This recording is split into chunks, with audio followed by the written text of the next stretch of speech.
नमस्कार दोस्तों, स्वागत है आपका मेरे चैनल पे। दोस्तों, जैसा कि हर तरफ चर्चा ही राफेल का चल रहा है, क्योंकि ये बहुत ही मॉडर्न फाइटर जेट है और बहुत ही फॉर्माइडेबल है, तो ऐसे में चर्चा होनी बनती भी है। लेकिन दोस्तों, आपको हिस्ट्री नहीं भूलनी चाहिए कि कब कब हमने फ्रांस से इसी तरह के फाइटर जेट खरीदे हैं और इसी डसोल्ट कंपनी के फाइटर जेट भी हमने खरीदे हैं। कब हमने सबसे पहला फाइटर जेट खरीदा था, इन सभी की आज हम बात करेंगे और इससे आपको एक आइडिया भी होगा कि हमारा फ्रांस के साथ कितना बड़ा कनेक्शन है, स्पेशली फाइटर जेट और अन्य डिफेंस सर्विसेज को लेके। तो चलिए दोस्तों, शुरू करते हैं। दोस्तों, मिराज 2000 की परफॉर्मेंस आपने बालाकोट एयर स्ट्राइक के अंदर भी देखी है और कारगिल के दौरान भी देखी है। ये हमने फ्रांस से 1980 में खरीदा था और इसके अलावा ground attack fighter jet Jaguar भी हमने फ्रांस और यूके दोनों के द्वारा मिलकर इसे बनाया गया था, तो इसे खरीदा था। हम कह सकते हैं कि फ्रांस का भी इसके अंदर योगदान था। तो आप समझ सकते हैं कि राफेल फाइटर जेट की क्या काबिलियत होगी। सबसे पहले हमने 1953 के अंदर इंडियन एयरफोर्स के लिए डसोल्ट का ही ओरेगोन फाइटर जेट खरीदा था, जिसे फ्रेंच फोर हुरिकेन भी कहा जाता था, और इसे फ्रांस ने सेकेंड वर्ल्ड वार के बाद बनाया था और यह बहुत ही मास प्रोड्यूस्ड हुआ था, यानी फ्रेंच एयरफोर्स ने भी इसे अच्छी खासी संख्या में इस्तेमाल किया था। ओरेगन के ऊपर सबसे पहला काम 1947 के अंदर शुरू हुआ था, इसका डिजाइन वर्क, और उसके बाद इसने पहली फ्लाइट 1949 में ही ले ली थी। और फ्रांस के लिए इसने बहुत बड़े काम किए। इसने जर्मन ऑक्यूपेशन को तबाह कर दिया सेकेंड वर्ल्ड वार के अंदर। और इस फाइटर जेट का डिजाइन एक स्टोव पाइप के जैसा था। इसके अंदर एयर की इंटेक्ट नोज से होती थी। इसके विंग्स लो माउंटेड थे, यानी नीचे की तरफ झुके हुए थे।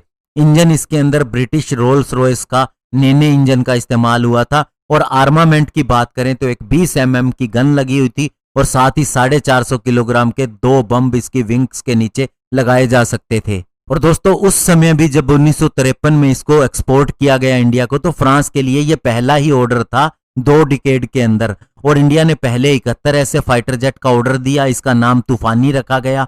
बाद में 113 एयरक्राफ्ट का ऑर्डर कर दिया गया।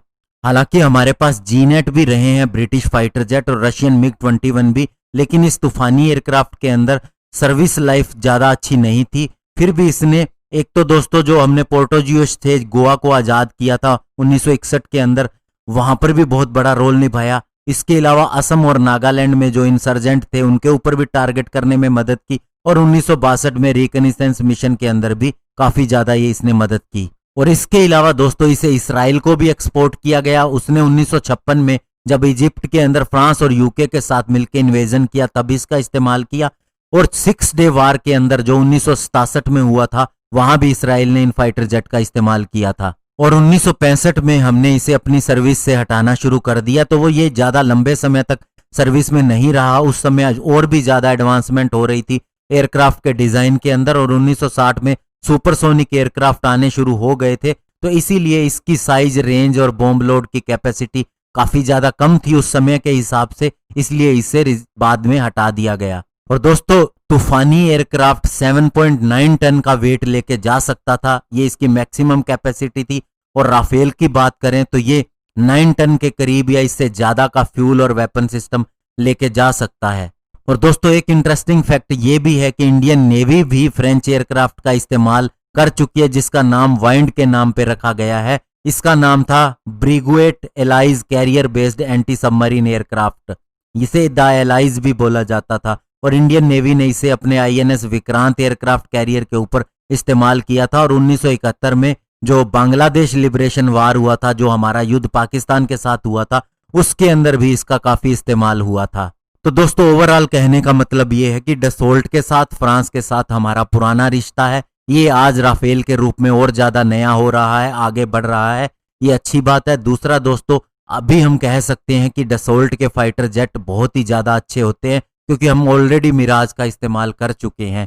लेकिन दोस्तों, दूसरी बात यह भी है कि इसराइल ने जब इससे फाइटर जेट खरीदा, आज भी इसराइल अमेरिका से F-35 खरीदता है, लेकिन उसने खुद के फाइटर जेट भी बनाए हैं और बहुत सी चीजों के अंदर बदलाव भी किया है, जैसे इंडियन एयरफोर्स करती है। तो अब इंडिया जहां पीछे कमी रही है कि खुद के फाइटर जेट अभी तक नहीं डेवलप कर पाया, अब आगे जाके इसको वो चीज करनी होगी, और उस तरफ हमने कदम बढ़ा भी दिए गए हैं। तो ऐसे में दोस्तों, अब फ्यूचर जो होगा वो इंडियन एयरफोर्स का ही होगा। देर आए दुरुस्त आए, ये बात कही जा सकती है। और साथ ही साथ एक बेहतरीन फाइटर जेट भी हमने राफेल खरीद लिया। ये भी हमें बहुत ज्यादा मदद करेगा। धन्यवाद। जय हिंद।